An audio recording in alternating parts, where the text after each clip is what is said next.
Sunday night on the Blast Radius, we had what I thought was a very worthwhile, very insightful discussion that arose out of watching a video of some young kids on their first day at pro wrestling school, where Al Snow, veteran WWF mid-carder from back in the Attitude Era, is familiarizing them with some aspects of ring psychology and dramatic storytelling that the audience is never supposed to have to think about, but the performers have to know like the back of their own hand, in addition to being able to execute the physical parts of the performance. And the first thing he talked about is the closed fist, the wrestling punch. How it used to be a big deal that a strike with a closed fist is against the supposed rules of the contest, and if it was ever done, it was a heel move that the bad guy did when the ref's back was turned, and if the babyface ever did it, if he ever resorted to such underhanded tactics, it would only be as an act of moral vengeance that he was doing to balance the scale since the heel had done it to him earlier.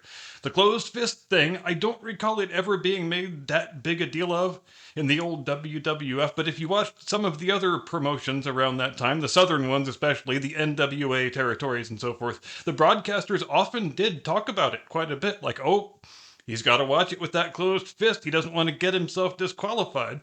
But it only occurred to me during that discussion the other night, and I kept forgetting to mention it, but I guess Al Snow didn't mention it either, that there's another big reason for the dramatic conceit of making the closed fist illegal, because it provides a logical, in-universe reason why the punches look like they are worked, why the guy always opens up his hand right before contact. It is to provide the audience with another way in which to suspend their disbelief. And I think this open has already gotten completely away from me, so let's play the thing and do the thing. It's Tuesday the 22nd of July. This is Curmudgeon's Corner.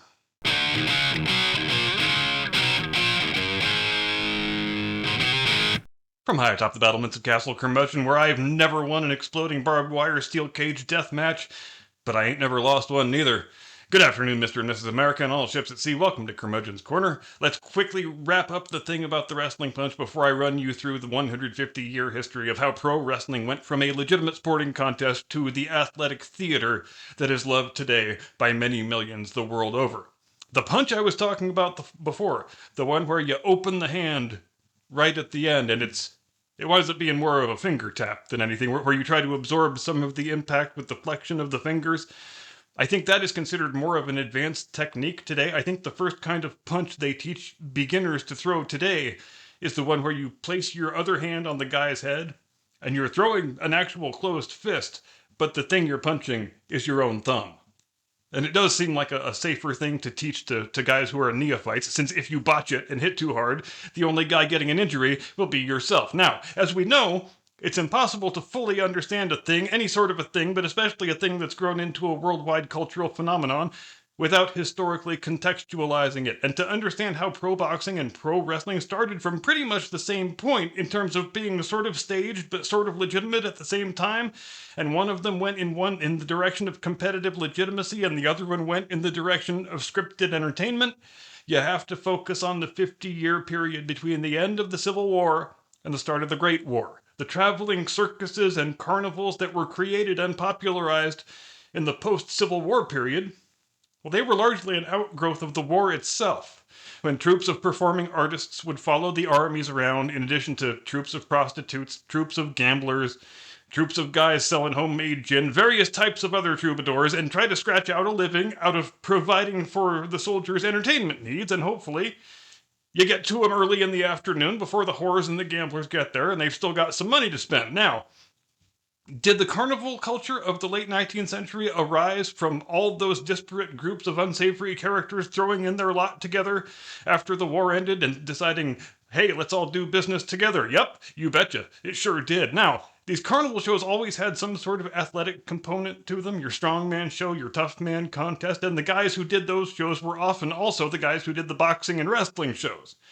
And there would be other carnival employees, who we would now refer to as enhancement talent, or even jobbers, to use the older, better term. Their job was to lose a staged contest to the pro boxer or the pro wrestler. But later on in the evening, you would have a legitimate contest, where the pro boxer or the pro wrestler would issue an open challenge to whoever the local champion happened to be, or whoever thought he was the local champion or the toughest guy in town. And 19 times out of 20, the professional would defeat the local amateur within a matter of seconds. But this creates a problem for the promoters. The legit contests are where we try to make most of our money because those are the ones that create the most public interest. That's what we can sell the most tickets to.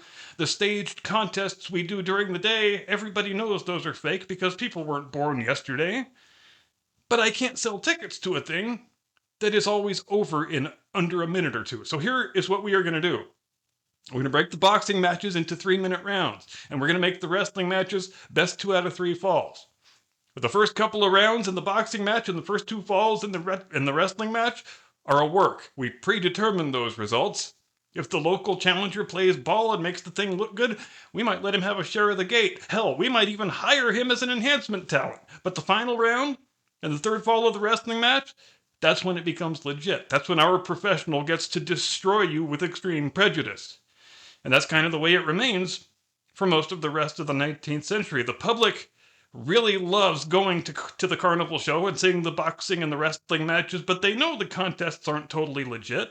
They can't always tell where the dividing lines are, but they know there is some part of it, maybe the better part of it, that is a work.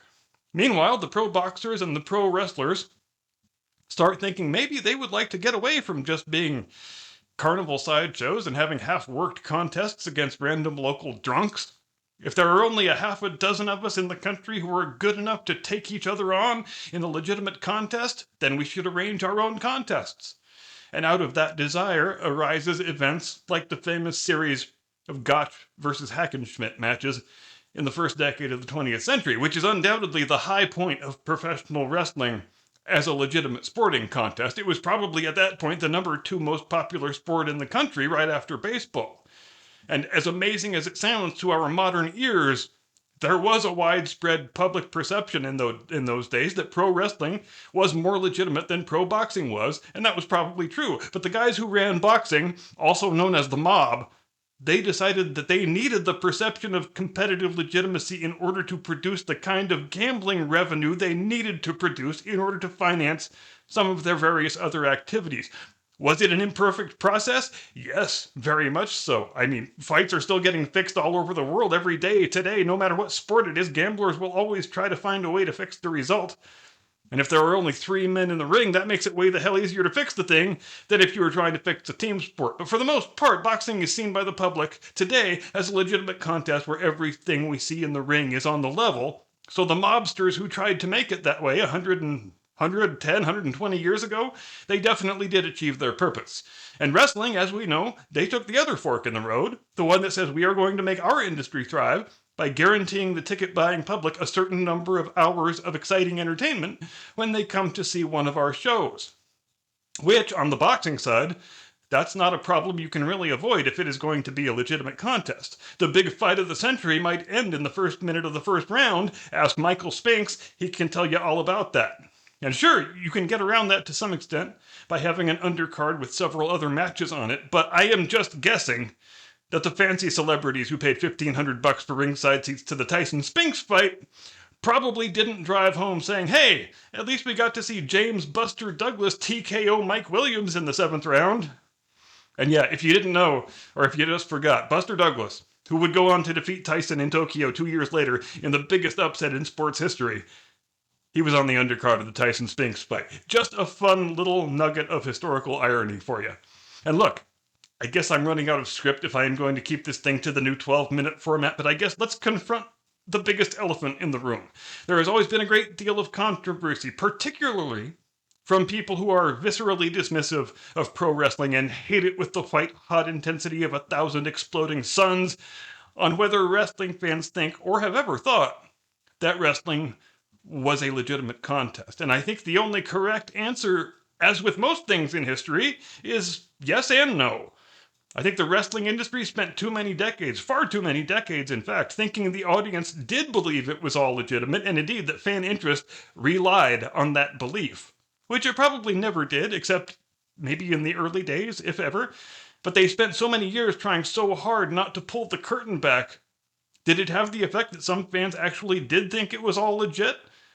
I think that's probably an unavoidable reality. Whatever the limits of human credulity are, we have not found them yet. But I think, generally speaking, Most wrestling fans in the live audiences understand and have understood historically that they too are playing a role in the larger pantomime, just as the performers and the broadcasters and the referees and the ring announcer are doing. And when I find myself being confronted by an anti-wrestling person over how I could possibly enjoy this insufferable fake-ass nonsense. And have you ever noticed that? How pro wrestling is the only personal interest that people will angrily demand an explanation from you for why you like it? I often ask those people if they have ever been to medieval times. Lots of people have been to medieval times, and the whole point of going to medieval times is to enter an immersive fictional environment and enjoy a couple hours of staged theatrical combat. And when you were driving home from medieval times, did you beat yourself up intellectually for having enjoyed something so fake and so artificial? Of course you didn't. You had a great time and you really enjoyed the show, and you came away from it admiring the talent and the training and the dedication of the performers you saw. I mean, that was crazy. Did you see that? Those guys were swinging swords at each other, for real. And is there really anything all that different if you swap out the horses and the swords and the chainmail for elbow drops and moonsaults and body slams?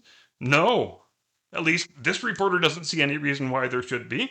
I've stated a couple of times before on the Sunday show my belief that pro wrestling might be the quintessential American performance art. In every country where an American pro wrestling tour ever went, there were guys who came and saw it who said, dude, we gotta do that. And so every country developed its own distinct pro wrestling culture, which is often quite starkly different from US pro wrestling, as anybody can tell you who has ever been to a Lucha Libre show. I was reminded of that the other day when I happened upon some footage, which I'm going to try to relocate and put in the beginning of the video, of a British pro wrestling show from the mid-1930s, where it is very much a worked match with a predetermined result. But these dudes are absolutely laying into each other with closed fist, full contact strikes to the face and head. And why were they doing that? Because worked wrestling matches were against the law in the United Kingdom in those days. Parliament decided they didn't want people getting duped into betting on a staged contest, so they did what legislators always do. They passed a dumb law that never did the thing it was trying to do in the first place, because the wording of the law left open the possibility that if you could convince the local cops that, no, this is a legitimate wrestling contest, it's not a work, then you could go ahead and have your wrestling show. So what's the obvious solution? We will have our guys really punch each other in the face, and they'll punch each other so hard that the cops would never believe that they're actually letting each other do that. And it worked.